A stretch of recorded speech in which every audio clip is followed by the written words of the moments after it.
ವಸ್ತುಗಳನ್ನು ಬಿಟ್ಟು ಕೊಡೋದಕ್ಕೆ ವಸ್ತು ತ್ಯಾಗ ಅಂತೀವಿ. ಇದು ಬಹಳ ಸುಲಭ. ನನ್ನ ಹತ್ತಿರ ಒಂದು ವಸ್ತು, ಇದೊಂದು ಹೂವದ, ನಿಮಗೆ ಕೊಟ್ಟರೆ ವಸ್ತು ತ್ಯಾಗ ಆಯಿತು. ನನ್ನ ಹತ್ತಿರ ಇರುವ ವಸ್ತು ನಿಮ್ಮ ಹತ್ತಿರ ಬಂತು, ತ್ಯಾಗ ಆಯಿತು. ಆದರೆ ನಿಮ್ಮ ಹತ್ತಿರ ಬಂದಾಗಲೂ ಸಹಿತ ನಾನು ಅಂತಿರ್ತೇನೆ, ಅವನ ಹತ್ತಿರ ಇರುವ ಹೂವು ನಂದು, ಅದನ್ನು ತ್ಯಾಗ ಮಾಡಿಲ್ಲ. ಅದು ಮಜಾ ಅದ. ನಾವು ತ್ಯಾಗಿಗಳು ಹೌದು, ಆದರೆ ತ್ಯಾಗಿಗಳು ಅಲ್ಲ. ಏನು ನನಗೆ ಕೊಟ್ಟೇನೆ ವಸ್ತು ತ್ಯಾಗ ಆಯಿತು. I renounce the object.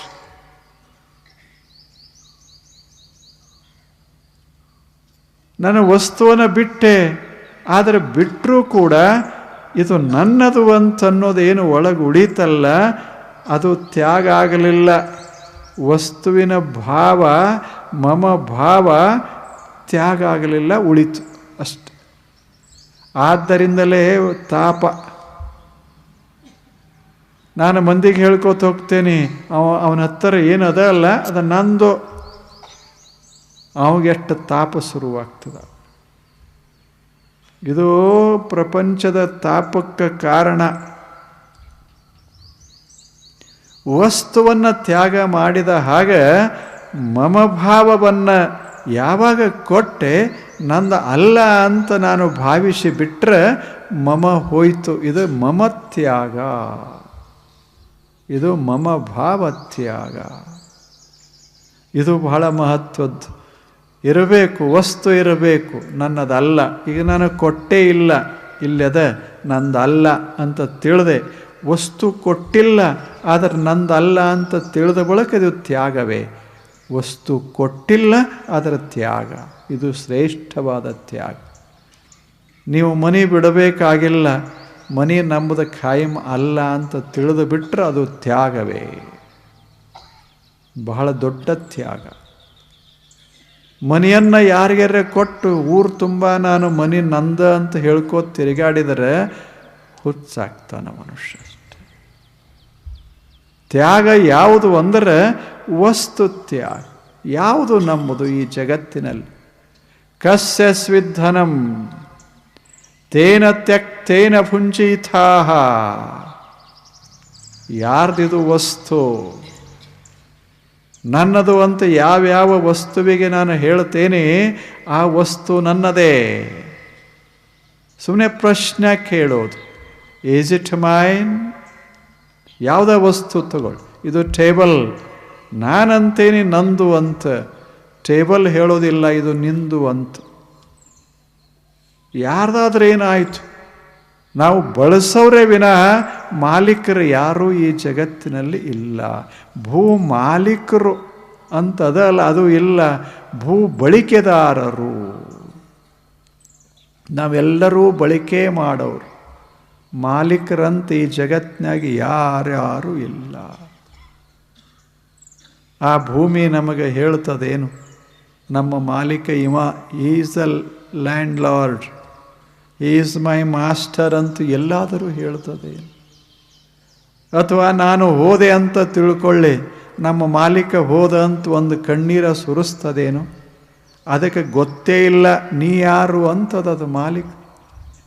ನಾನು ನಾನೇ.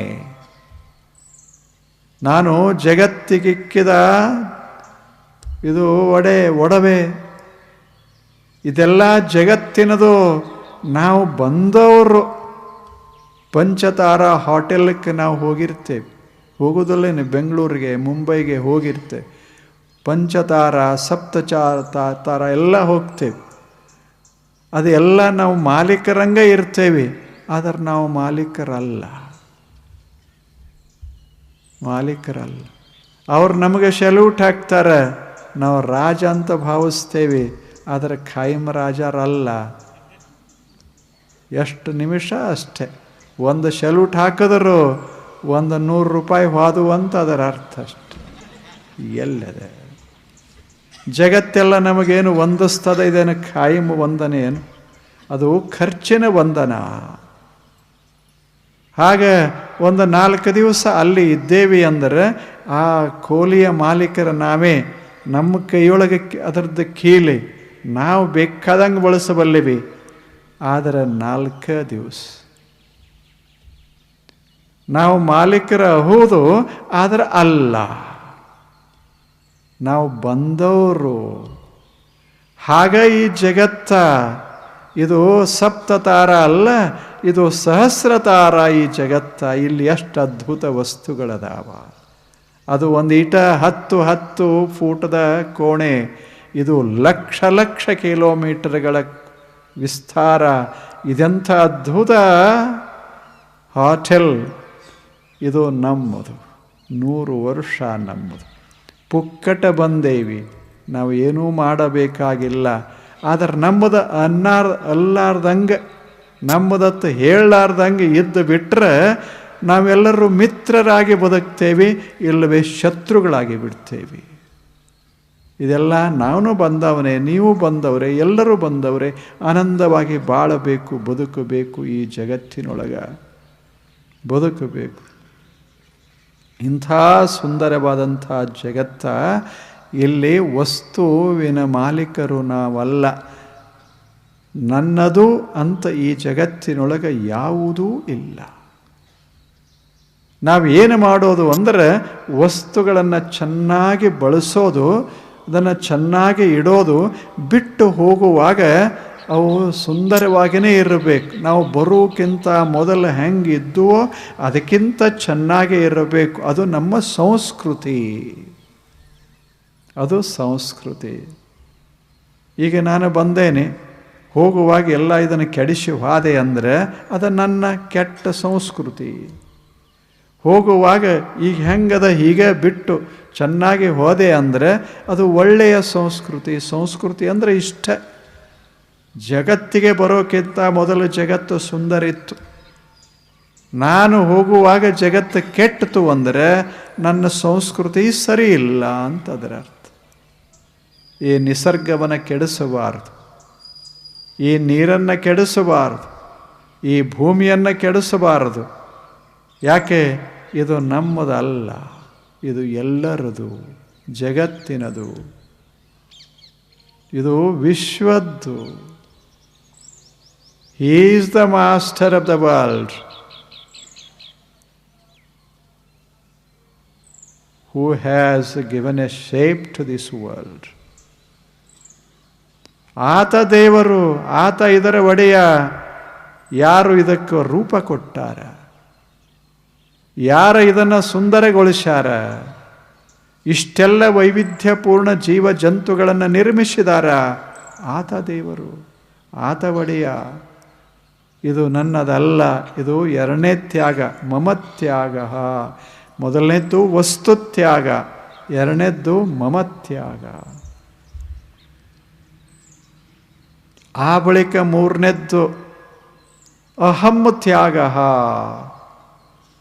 ನಾನು ಅಂತ ಏನು ಕರಿತೇನೆ, ಇದು ಒಂದಿಷ್ಟು ಭಾವ, ಇದನ್ನು ಒಂದಿಷ್ಟು ಹೋಯಿತು ಅಂದರೆ ಅಹಂ ತ್ಯಾಗ.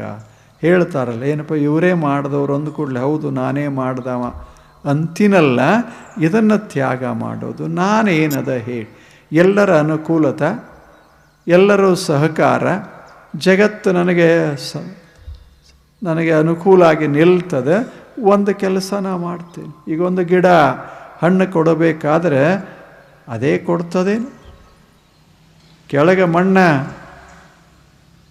ಸುತ್ತಮುತ್ತ ನೀರ, ಸೂರ್ಯನ ಬಿಸಿಲ, ಕಾರ್ಬನ್ ಡೈಆಕ್ಸೈಡ್ ಗಾಳಿ, ಆಕ್ಸಿಜನ್ ಗಾಳಿ, ಇವು ಎಲ್ಲದರ ಸಮ್ಮಿಶ್ರಣದೊಳಗೆ ಒಂದು ವೃಕ್ಷ ಫಲ ಕೊಡ್ತದೆ. ಹಂಗೆ ನಾನು ಇರಲಿ, ತಾವಿರಲಿ, ನಾವೇನು ಈ ಜಗತ್ತಿನಾಗ ಮಾಡ್ತೇವೆ ಅದು ಪೂರ್ಣ ನಮ್ಮದಂತಲ್ಲ, ಪೂರ್ಣ ನಮ್ಮದಂತಲ್ಲ. ಎಲ್ಲರದು ಸಹಕಾರ, ಎಲ್ಲರದು ಸಹಾಯ. ಆವಾಗ ನಾನೊಂದು ಕೆಲಸ ಮಾಡಬಲ್ಲೆ, ಒಂದು ಜೀವನವನ್ನು ಕಟ್ಟಿಕೋಬಲ್ಲೆ. ಈಗ ನಾವು ಅನ್ನೋದಿಲ್ಲ, ನಾನು ಬಹಳ ದೊಡ್ಡ ವಿದ್ವಾಂಸ ಅಂತ. ವಿದ್ವಾಂಸ ನಾನಲ್ಲ, ಎಷ್ಟು ಜನ ಕೊಟ್ಟಾರ. ಕೆಲವೊಂಬಲ್ಲವರಿಂದ ಕಲ್ತು ಕೆಲವ ಶಾಸ್ತ್ರಂಗಳಿಮ್ಮ ಕೇಳುತ್ತಂ, ಕೆಲವಂ ಆಳ್ಪವರಿಂದ ಕಂಡು ಕೆಲವಂ ಸುಜ್ಞಾನದಿಮ್ ನೋಡುತ್ತಂ. ಇಲ್ಲೇ ಕೆಲವಂ ಸಜ್ಜನ ಸಂಗದಿಂದ ಅರಿಯಲ್ ಸರ್ವಜ್ಞಮಪ್ಪಂ ನರಂ. ಎಷ್ಟು ಚಂದ ಹೇಳಿದ್ದಾರೆ. ಫಲವುಂ ಪೊಳ್ಳ ಸಮುದ್ರವೈ ಹರಹರ ಶ್ರೀಚನ್ನ ಸೋಮೇಶ್ವರ. ಹೇಗೆ ಕಲಿಯೋದು ಹೇಗೆ? ನಾವೆಲ್ಲ ಇಲ್ಲಿ ಬಂದ ಬಳಿಕ ನಮ್ಮ ತಲೆ ಖಾಲಿನೇ ಇತ್ತು. ನಾವೇನು ತಂದೇವಿ ವಿದ್ಯೆಯನ್ನು, ಏನು ಸಂಪತ್ತನ್ನು ತಂದೇವಿ, ಅಥವಾ ಏನನ್ನಾದರೂ ಈ ಭೂಮಂಡಲಕ್ಕೆ ಬರುವಾಗ ಸಂಪತ್ತನ್ನೆಲ್ಲ ಕಟ್ಟಿಕೊಂಡು ಬಂದೇವಿ? ಏನೂ ಇಲ್ಲ, ಖಾಲೇ ಬಂದೇವಿ. ಮೊಟ್ಟ ಮೊದಲು ಬಂದ ಕೂಡಲೇ ಇಲ್ಲಿದ್ದವರು ಒಂದು ಭಾಷಾ ಕಲಿಸಿದ್ರು, ತಲೆಯಾಗ ಹಾಕಿದ್ರು. ಆ ಬಳಿಕ ಅಂದೇವಿ ಕನ್ನಡ ನಮ್ಮದು ಅಂತ. ಅಲ್ಲಿ ತನಕ ನಮ್ಮದಿಲ್ಲ. ನಾವೆಲ್ಲರೂ ಹುಟ್ಟದಾಗ ಕನ್ನಡ ಇಲ್ಲದ, ನಮಗೇನೂ ಭಾಷಾನೇ ಬರ್ತಿರಲಿಲ್ಲ. ಮೊದಲು ಯಾರ್ಯಾರು ಏನೇನು ಹಾಕಿದರೋ ಅದೇ ನಮ್ಮ ಭಾಷಾ ಆಗಿಬಿಡ್ತು ಅಷ್ಟು. ನಾವು ಫ್ರಾನ್ಸ್ದಾಗಿದ್ದಿದ್ರೆ ಫ್ರೆಂಚ್ ಹಾಕ್ತಿದ್ರು, ಜರ್ಮನ್ದಾಗಿದ್ದಿದ್ರೆ ಜರ್ಮನಿ ಹಾಕ್ತಿದ್ರು. ಕನ್ನಡದಾಗ ಅದೇವಿ ಕನ್ನಡ ಹಾಕ್ಯಾರ, ಇಲ್ಲದೇ ಇದ್ರೆ ತಮಿಳ ಹಾಕ್ತಿದ್ರು. ಹಾಕ್ಯಾರ ಒಳಗೆ. ಆ ಬಳಿಕ ಹಂಗೆ ಸ್ವಲ್ಪ ಜ್ಞಾನ ಹಾಕೋತ ಶಾಲೆಯವರು ಒಂದಿಷ್ಟು ಒಗೆದ್ರು, ಸಮಾಜದವರು ಒಂದಿಷ್ಟು ತಲೆಗೆ ಹಾಕಿದರು. ಆ ಬಳಿಕ ಪುಸ್ತಕಗಳೆಲ್ಲ ಒಳಗೆ ಹೋದು. ಆ ನಂತರ ನಾನು ಅಂದೆ, ಏನಂತ, ಐ ಆಮ್ ಹೈಲಿ ಲರ್ನೆಡ್ ಅಂದೆ ಅಷ್ಟೆ. ನಾನಲ್ಲ, ಸಮೂಹ ಹೇಳಿಗ ಪ್ರೈಮ್ ಮಿನಿಸ್ಟರ್ ಅದಾರ ಅಂತ ತಿಳ್ಕೊಳ್ಳಿ, ಅಥವಾ ಚೇರ್ಮನ್ರಂತ ಅದಾರ, ಅಥವಾ ನೀವು ಒಂದು ಆಫೀಸರ್, ದೊಡ್ಡ ಆಫೀಸರ್. ಆಫೀಸ್ದಾಗ ಯಾರೂ ಇರ್ದಿದ್ರೆ ಏನು ಆಫೀಸರ್? ಯಾರ್ಯಾರೂ ಇಲ್ಲ, ಬರೇ ಒಂದು ಬಿಲ್ಡಿಂಗ್. ನೀವು ಅಷ್ಟೇ ಆಫೀಸರ್ ಹೌದಲ್ಲ, ನಾವಿರೋದಿಲ್ಲ ಅಂತ ಎಲ್ಲರೂ ತೆಗೆದು ಹಾಕಿಬಿಟ್ರೆ ಅಲ್ಲೇ ಆಫೀಸರ್. ಕಸನ ಅವನೇ ಹೊಡಿಬೇಕು, ಗಂಟಿನೂ ಅವನೇ ಬಾರಿಸ್ಬೇಕು, ತಾನೇ ಬರಬೇಕು. ಗಂಟಿ ಹೊಡಿಯೋದದೆ, ತಾನೇ ಬರೋದದು. ಎಲ್ಲದೆ ಆಫೀಸರ್? ಯಾವುದೇ ಇರಲಿ, ಸಮೂಹದಲ್ಲಿ ಅದಕ್ಕೆ ಬೆಲೆನೇ ಬರ್ತದೆ ವಿನಃ ಸ್ವಂತ ನಾನು ಅನ್ನೋದು ಈ ಜಗತ್ತಿನಾಗಿಲ್ಲ. ಕೇವಲ ನಾನು. Self existence is not possible for anybody in the world.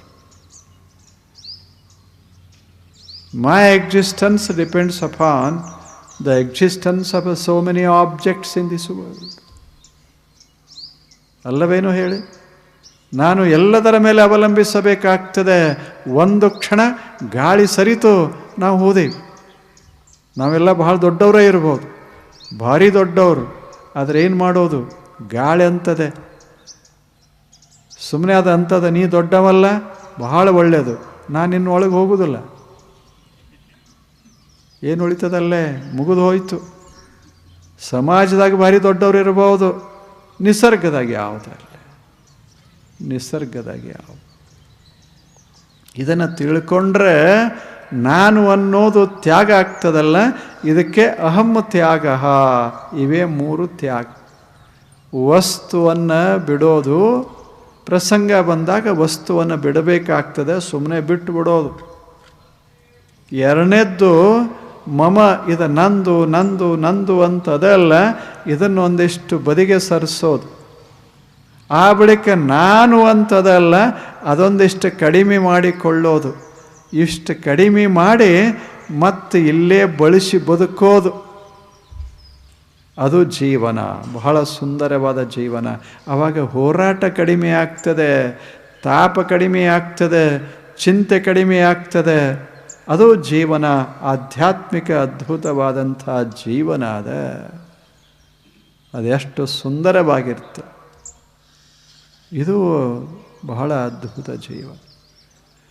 ಅದಕ್ಕೆ ಅಲ್ಲೇ ಹೇಳಿದರು, ತ್ಯಾಗ ನಿರೋಧಸ್ತು ಲೋಕ ವೇದ ವ್ಯಾಪಾರ ನ್ಯಾಸ. ಇನ್ನು ತ್ಯಾಗ, ಏನೇನು ತ್ಯಾಗ ಮಾಡಬೇಕು, ಸಣ್ಣ ಪುಟ್ಟ ಸಂಗತಿಗಳನ್ನು ಹೇಳ್ತಾನೆ. ಲೋಕದಲ್ಲಿ ಕೆಲಸ ಮಾಡ್ತೀವಿ, ನಾವು ಕೆಲಸ ಮಾಡ್ತೇವೆ, ಅನೇಕ ಕಾರ್ಯಗಳನ್ನು ನಾವು ಮಾಡ್ತೇವೆ. ಎದಕ್ಕೆ ಮಾಡ್ತೇವೆ? ಸ್ವಂತ ಬದುಕೋದಕ್ಕಾಗಿ ಒಂದಿಷ್ಟು ಕೆಲಸ ಮಾಡಬೇಕಾಗ್ತದೆ, ಒಂದಿಷ್ಟು ಸಂಗ್ರಹಕ್ಕಾಗಿ ಕೆಲಸ ಮಾಡ್ತೇವೆ, ಸುಖ ಪಡೆಯೋದಕ್ಕೆ ಒಂದಿಷ್ಟು ಕೆಲಸ ಮಾಡ್ತೇವೆ. ಕೊನೆಯದಾಗಿ ಒಂದಿಷ್ಟೇನರೇ ಉಳಿಸಬೇಕು ಹೆಸರ ಅಂತ ತಿಳ್ಕೊಂಡು ಕೆಲಸ ಮಾಡ್ತಿರ್ತೇವೆ. ಇವು 4 ಕೆಲಸ ಮಾಡೋ ಉದ್ದೇಶಗಳು. ಆದರೆ ಶಾಂತಿ, ಸಮಾಧಾನ, ಪರಮಜ್ಞಾನ ಇದಕ್ಕಾಗಿ ಕೆಲಸ ಮಾಡೋದು ಸ್ವಲ್ಪ ಕಡಿಮೆ. ಇವ 4 ದುಡಿತೇವೆ, ಮಸ್ತಾಗಿ ದುಡಿತಾನ. ಅದಕ್ಕೆ ಹೊಟ್ಟೆ ತುಂಬಿಸಿಕೊಳ್ಳೋದಕ್ಕೆ ದುಡಿಯೋದು ಮಾಡಬೇಕಾಗ್ತದೆ. ಪ್ರತಿಯೊಬ್ಬ ವ್ಯಕ್ತಿ ಮಾಡಬೇಕಾಗ್ತದೆ. ಒಂದೇನೋ ಗಾದಿ ಮಾತು ಹೇಳ್ತಾರೆ, ಪರಮಾತ್ಮ ಪ್ರತಿಯೊಂದು ಹಕ್ಕಿ ಪಕ್ಷಿಯ ಗೂಡಿನಲ್ಲಿ ಹೋಗಿ ಕಾಳು ಹಾಕೋದಿಲ್ಲ ಅಂತ. ಏನು ಮಾಡ್ತಾನೆ ದೇವರು? ಎಲ್ಲ ಕಡೆ ಕಾಳು ಬೆಳೆಸ್ತಾನೆ. ಈ ಹಕ್ಕಿಗೆ ನೀನು ಹೋಗು ತಿಂದು ಬಾ ಅಂತ ಹೇಳ್ತಾನೆ, ಇದರಾಗ ಹಾಕೋದಿಲ್ಲ. ಆಗ ಶ್ರೀಮಂತ ಜಗತ್ತನ್ನು ಸಿದ್ಧಗೊಳಿಸಿದಂಥ ದೇವ ನಮ್ಮನ್ನೇ ಕಳಿಸಿದ ಬದುಕು. ಸುತ್ತಮುತ್ತ ನೀರದ ಕುಡಿ, ಹಣ್ಣದಾವ ತಿನ್ನು, ಧಾನ್ಯದ ಅನುಭವಿಸು ಅಂತ ಕಳಿಸ್ತಾನೆ ವಿನಃ ನಾವು ಇದ್ದಲ್ಲೇ ಎಲ್ಲ ತಂದು ಹಿಂಗಿಡುವುದಿಲ್ಲ. ಇಟ್ಟರೆ ನಾವು ಬದುಕುವುದಿಲ್ಲ. ಎಲ್ಲನೂ ನಾವು ಇದ್ದಲ್ಲೇ ಇತ್ತು ಅಂದರೆ ಬದುಕುವುದು ಹೆಂಗೆ? ಹಣ್ಣನ್ನು ಅಲ್ಲೇ, ಹಾಲಲ್ಲೇ, ನೀರಲ್ಲೇ, ಎಲ್ಲನೂ ಅಲ್ಲೇ. ಚಲನೆನೇ ಹೋದ ಬಳಿಕ ಬದುಕೇನಿರ್ತದೆ? ಅದು ಇದು ಮೊದಲನೇದ್ದು. ದುಡಿಬೇಕು ಮನುಷ್ಯ ಹೊಟ್ಟೆಗಾಗಿ, ಬದುಕಿಗಾಗಿ. ಎರಡನೇದ್ದು ಬಹಳ ವಿಚಿತ್ರವಾದದ್ದು. ಮೊದಲನೇದ್ದು ಚಲೋ, ಎಲ್ಲರೂ ಮಾಡಬೇಕಾದದ್ದೇ. ಎರಡನೇದ್ದು ಏನು ಅಂದರೆ ಬರೇ ಸಂಗ್ರಹ ಸಂಗ್ರಹ ಸಂಗ್ರಹಕ್ಕಾಗಿ ದುಡಿಯೋದು. ಎದಕ್ಕೆ? ಇದನ್ನು ಸಂಗ್ರಹ ಮಾಡಬೇಕು. ಈಗ ಎಷ್ಟಾಗ್ಯದ, ಈಗ ಎಷ್ಟಾಗ್ಯದ, ಈಗ 2 ಆಗ್ಯದ, ಈಗ 3 ಆಗ್ಯದ, ಈಗ 4 ಕೋಟಿ ಹಿಂಗೆ ಆಗ್ಯದ. ಹಂಗೆ ನಡೆಸ್ಯಾನ. 80 ವರ್ಷ ಆಗ್ಯಾವ, ಇನ್ನಾನು ಎಣಿಸ್ತಾನೆ ಅದಾನ. ಎದಕ್ಕೆ ಬದುಕ್ಯಾನ ಅಂದ್ರೆ ಸಂಗ್ರಹ ಮಾಡೋದಕ್ಕೆ ಬದುಕ್ಯಾನ ಅಷ್ಟೆ, ಇನ್ನೆದಕ್ಕೆ. ಆ ಸಂಗ್ರಹ ಎದಕ್ಕೂ ಅಲ್ಲ. ಈಗದಲ್ಲ, ಸ್ವಿಟ್ಜರ್ಲೆಂಡ್ದಲ್ಲಿ ಏನು ಏನು ಮಾಡೋದದು? ಸುಮ್ಮನೆ ಇಟ್ಟಾರಷ್ಟೆ. ಅದ ಅಲ್ಲ ಅಷ್ಟೆ. ಅದ ಅನ್ನೋದು ಅಟ್ಟೆ. ಇವ ಬಾಡಿಗೆ ಮನ್ಯಾಗ ಅದಾನ ಅಷ್ಟೆ. ಎಲ್ಲದ ಜೀವನ ನಮ್ಮದು ಅದ ಅನ್ನೋದು ಅಷ್ಟೇ ಆಗ್ತದೆ. ಅದು ಒಂದೇನೋ ಕಥೆ ಹೇಳ್ತಾರೆ. ಒಬ್ಬ ಬಹಳ ದೊಡ್ಡ ವ್ಯಕ್ತಿ ಇದ್ದ, ಶ್ರೀಮಂತ. ಅವ ಒಂದು ನೆಲಮನೆ ಮಾಡಿದ್ದ. ಮಕ್ಕಳಿಗೆ ಸಹಿತ ಹೇಳಿದ್ದಿಲ್ಲ ನೆಲಮನೆ ಅದ ಅಂತ. ಅಲ್ಲೇ ಮುತ್ತು ರತ್ನ ಇವೆಲ್ಲವನ್ನು ಸಂಗ್ರಹಿಸಿದ್ದ. ಭಾರಿ ದೊಡ್ಡ ಸಂಗ್ರಹ. ಆದರೆ ಅವ ಬದುಕೋದು ಹೆಂಗೆ ಅಂದ್ರೆ ಏನೂ ಇಲ್ಲ ಅನ್ನಂಗೆ. ಒಂದು ದಿವಸ ಸಹಿತ ಅವುಗಳನ್ನು ಬಳಸಲಿಲ್ಲ. ಉಳಿದವ್ರು ಹೆಂಗಿರ್ತಾರೆ ಹಂಗಿದ್ದು ಕಾಲ ಕಳೀತಿದ್ದ. ಗಳಿಸೋದೆಲ್ಲ ಸಾವಿರಾರು ಭೂಮಿ, ಎಕರೆ. ಆದರೆ ಬಂದದ್ದನ್ನೆಲ್ಲ ಬದಲು ಮಾಡಿಕೊಂಡು, ಮುತ್ತ ರತ್ನ ಮಾಡಿಕೊಂಡು ತಂದು ಒಳಗಿಟ್ಟು ಕೀಲಿ ಹಾಕ್ಕೊಂಡು ಮಕ್ಕಳ.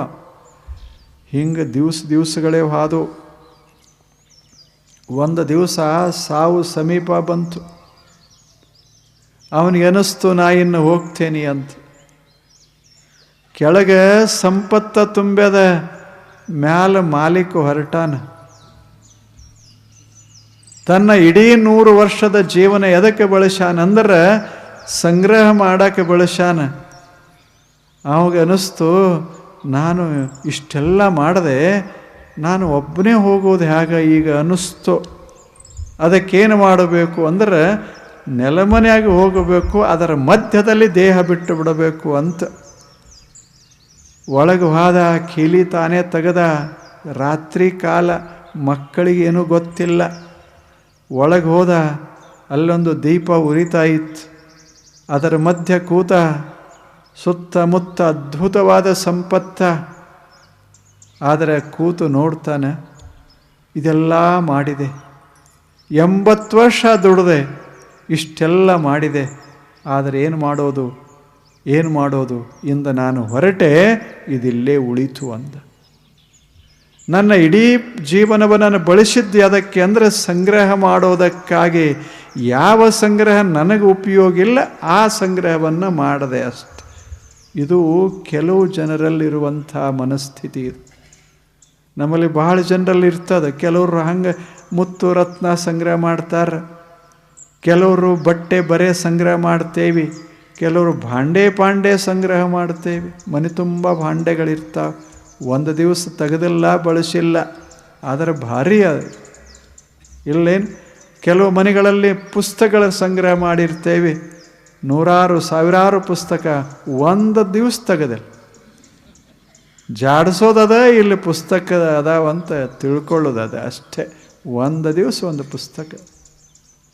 ಹಾಗೆ ತಿಸೋರ್ಯಾಗ ಹಣ, ಇವ ಮಾತ್ರ ಬರೀ pocket. Is pockets are empty, is a tracer is a full. ಎಷ್ಟು ಮಜಾ ಅದ. ಇದೊಂದು ಎರಡನೇ ಥರದ ಜೀವನ.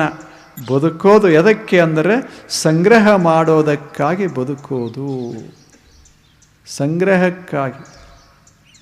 ಇನ್ನು ಮೂರನೇದ್ದು ವಿಲಾಸಕ್ಕಾಗಿ ಬದುಕೋದು. ಏನು ಮಾಡೋದಪ್ಪ? ವ್ಯವಹಾರ ಮಾಡೋದು, ಎಲ್ಲ ಮಾಡೋದು. ಎದಕ್ಕೆ ವ್ಯವಹಾರ ಅಂದರೆ ವಿಲಾಸ ಮಾಡೋದು ಅಷ್ಟೆ, ಮಜಾ ಮಾಡೋದು ಅಂತೇವಲ್ಲ. ಏನು ಅಂತಾರೆ, ಒಂದು ಸಂಸ್ಕೃತದಾಗ ಒಂದು ಮಾತು ಹೇಳ್ತಾರೆ, ಘೃತಂ ಏನದು? ಹಾಂ ನೋಡ್ರಿ, ಅಲ್ಲಿ ಗೊತ್ತದೆ. ಋಣಂ ಕೃತ್ವ ಘೃತಂ ಪಿಬೇತ್, ಭಸ್ಮೀಭೂತಸ್ಯ ದೇಹಸ್ಯ ಪುನರಾಗಮನಂ ಕುತಃ. ಸತ್ತ ಹೋಗುವ ಈ ದೇಹಕ್ಕೆ ಮತ್ತೆ ಬರೋದಿರ್ತದೇನು? ಇರೋದರಾಗ ಮಸ್ತಾಗಿ ತಿಂದು ಉಂಡು ಮಜಾ ಮಾಡಬೇಕು ಅಂದ. ಮತ್ತು ತಿಂದು ಉಂಡು ಅಂದ್ರೆ ಅನ್ನ ಉಂಡು ಅಂತಲ್ಲ, ನೀರು ಕುಡಿದು ಹಾಲು ಕುಡಿದು ಅಂತಲ್ಲ, ತಿಂದು, ಎಷ್ಟು ಚಂದ ಶಬ್ದದ, ಉಂಡು ಇದು ಕುಡಿದು ಮಜಾ ಮಾಡಬೇಕಂತ ಗಳಿಸೋದದ, ಕುಡಿದು ಮಲಗೋದದು. ಹಿಂಗೆ ಕೆಲವು ಜನ ಇದ ಸೌಖ್ಯ ಅಂತ ಭಾವಿಸಿ ಹೊರಟು ಹೋದಂಥ ಜನ, ಇವ್ರ ಇಡೀ ಬದುಕು ಎದಕ್ಕೆ ಉಪಯೋಗ ಆಯಿತು ಅಂದ್ರೆ ಸಂಗ್ರಹ ಎದಕ್ಕೆ ಉಪಯೋಗ ಆಯಿತು? ವಿಲಾಸಕ್ಕೆ. ವಿಲಾಸ್ ಇದು ಮೂರನೇ ಥರದ ಜನ. ಇದು ಮೊದಲನೇದ್ದು ಗೊತ್ತಾಯಿತು ತಮಗೆ, ಬದುಕೋದಕ್ಕಾಗಿ ಪಾಪ ನಾವು ಎಷ್ಟು ಕಷ್ಟಪಡ್ತೇವೆ. ಲಕ್ಷ ಜನ ಇದೊಂದು ಜೀವನ ಕಟ್ಟಿಕೊಳ್ಳೋದಕ್ಕೆ ಬದುಕ್ತಾರೆ. ಇನ್ನು ಕೆಲವರು ಗಳಿಸೋದಕ್ಕೆ ಬದುಕ್ತಾರೆ. ಮೂರನೇದವರು ವಿಲಾಸಕ್ಕೆ, ಯಾವಾಗಲೂ ತರೋದದ ವಿಲಾಸ ಮಾಡೋದು. ಋಣಂ ಕೃತ್ವ ಘೃತಂ ಪಿಬೇತ್. ಅವ ಅಂತೂ ಇಷ್ಟು ಚಂದ ಹೇಳ್ಯಾನ, ಸಾಲಾದರೂ ಚಿಂತೆ ಮಾಡಬೇಡ್ರಿ, ಮೊದಲು ಕುಡೀರಿ ಅಂತ. ಆರೋಗ್ಯ ಹಾಳಾದರೂ ಚಿಂತೆ ಮಾಡಬೇಡಿ, ಮೊದಲು ಮಸ್ತಾಗಿ ಕುಡಿಬೇಕು. ಹೋಗ್ತದೆ, ಅದಕ್ಕೆ ಯಾಕೆ ವಿಚಾರ ಮಾಡ್ತೀರಿ? ಕ್ಯಾನ್ಸರ್ ಆದರೆ ಏನಾಯ್ತು, ಮತ್ತೇನಾರೇ ಆದರೆ ಏನಾಯ್ತು? ಅವರು ಹೋಗ್ತಾರೆ, ಇವರು ಹೋಗ್ತಾರೆ, ನಾನು ಹೋಗ್ತೇನೆ, ಮಸ್ತಾಗಿರಬೇಕು ಅಂತ. ಇದೊಂದು ಥರ, ಇದು ಒಂದು ಜನ ಇರ್ತಾರೆ, ಅವರು ದುಡಿಯೋದೆಲ್ಲ ಇದಕ್ಕೆ. ನಾಲ್ಕನೇ ಥರದ ಜನ ಅದ, ಭಾರೀ ದುಡಿಯೋದದ, ಎದಕ್ಕೆ? ಹೆಸರು ಮಾಡೋದು ಅಷ್ಟು. ಏನರೇ ಮಾಡಿ ಹೆಸರ ಮಾಡೋದು. ನಮ್ಮ ಹೆಸರಿರಬೇಕು ಈ ಜಗತ್ತಿನಾಗ. ಅದು ಅವರ ಉದ್ದೇಶ, ಬರೇ ಒಂದು ಹೆಸರ. ಅದು ಇಷ್ಟೆಲ್ಲದರ ಮಧ್ಯೆ ಒಂದು ಮರೆತು ಹೋಯಿತು, ಲಿವ್ ಪೀಸ್ಫುಲಿ, ಅದು ಮರೆತು ಹೋಯಿತು ಅಷ್ಟೆ. ಗಳಿಸಬೇಕು, ಮಾಡಬೇಕು, ಲೋಕದ ವ್ಯವಹಾರ ಮಾಡಿರಬೇಕು. ಎದಕ್ಕಾಗಿ ಮಾಡಿರಬೇಕು ಅಂದರೆ ಸಂತೋಷ ಪಡೋದಕ್ಕಾಗಿ, ಜ್ಞಾನವನ್ನು ಪಡೆಯೋದಕ್ಕಾಗಿ, ಶಾಂತಿಯನ್ನು ಅನುಭವಿಸೋದಕ್ಕಾಗಿ ಬೇಕಲ್ಲ. ಅದು ಮರೆತು ಹೋಯಿತು. ಇವು ನಾಲ್ಕುಳಿದು, ಅದು ಒಂದಿಷ್ಟು ಬೇಕು. ಮೊದಲನೇದ್ದೊಂದು, ಇದೊಂದು ಎರಡು ಇರಬೇಕು ಮನುಷ್ಯಾಗ. ಮಸ್ತಾಗಿ ಕಾಯ್ಕ ಮಾಡಿ ದುಡಿದು ಹೊಟ್ಟೆ ತುಂಬ ಉಣಬೇಕು, ಮೈ ತುಂಬ ಬಟ್ಟೆ ಹಾಕ್ಕೋಬೇಕು, 4 ಮಂದಿಗೆ ತುತ್ತ ಕೊಡಬೇಕು. ಆ ಬಳಿಕ ಎರಡನೇದ್ದು ಸಂತೋಷಕ್ಕಾಗಿ, ಆನಂದಕ್ಕಾಗಿ, ಶಾಂತಿಗಾಗಿ ಒಂದಿಷ್ಟು ಬಳಸಬೇಕು. ಜಗತ್ತನ್ನು ತಿಳ್ಕೋಬೇಕು, ಜ್ಞಾನವನ್ನು ಮಾಡಿಕೋಬೇಕು. ಒಂದಿಷ್ಟು ಸಂತೋಷ ಪಡೋದಕ್ಕಾಗಿ ಸುಂದರ ಸುಂದರ ಕಾರ್ಯಗಳನ್ನು ಈ ಜಗತ್ತಿನಲ್ಲಿ ಮಾಡಬೇಕು. ಇಂಥ ವ್ಯವಹಾರ ಬರೀ ಗಳಿಸೋದ್ರಾಗಿ ಏನು ಅರ್ಥದೆ, ಬರೀ ಉಳಿಸೋದ್ರಾಗಿ ಏನು ಅರ್ಥದೆ, ಬರೀ ಮಜಾ ಮಾಡೋದ್ರಾಗಿ ಎಲ್ಲದೆ. ಜೀವನ ಉಳಿದಿರಬೇಕು, ಸಂತೋಷ ಹೆಚ್ಚಿರಬೇಕು. ಅದು ಸುಂದರ ತ್ಯಾಗ ಜೀವನ.